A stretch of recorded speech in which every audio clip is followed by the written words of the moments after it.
Estamos lendo o livro de Números. Vamos começar agora o capítulo 36.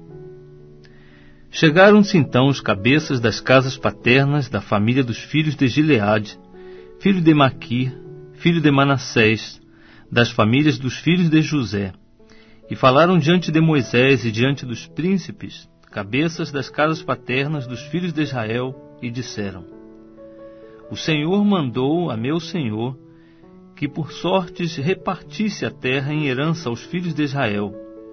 E meu senhor recebeu ordem do Senhor de dar a herança do nosso irmão Zelofeade às filhas deste.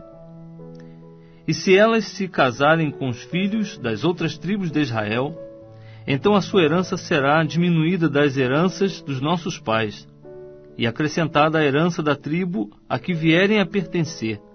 Assim será tirada da sorte da nossa herança. Vindo também o ano do jubileu dos filhos de Israel, a herança delas será acrescentada à herança da tribo a que pertencerem. Assim a sua herança será tirada da herança da tribo de nossos pais. Então Moisés falou aos filhos de Israel segundo a palavra do Senhor, dizendo: A tribo dos filhos de José fala o que é justo. Isto é o que o Senhor ordenou acerca das filhas de Zelofeade, dizendo: Casem com quem bem parecer aos seus olhos, contanto que se casem na família da tribo de seu pai. Assim, a herança dos filhos de Israel não passará de tribo em tribo, pois os filhos de Israel se apegarão cada um à herança da tribo de seus pais. E toda filha que possuir herança em qualquer tribo dos filhos de Israel se casará com alguém da família da tribo de seu pai, para que os filhos de Israel possuam cada um a herança de seus pais.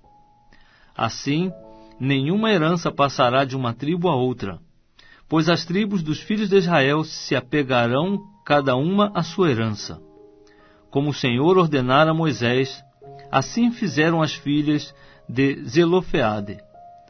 Pois Macla, Tirza, Ogla, Milca e Noa, filhas de Zelofeade, se casaram com os filhos de seus tios paternos. Casaram-se nas famílias dos filhos de Manassés, filho de José. Assim a sua herança permaneceu na tribo da família de seu pai. São esses os mandamentos e os preceitos que o Senhor ordenou aos filhos de Israel, por intermédio de Moisés, nas planícies de Moabe, junto ao Jordão, na altura de Jericó.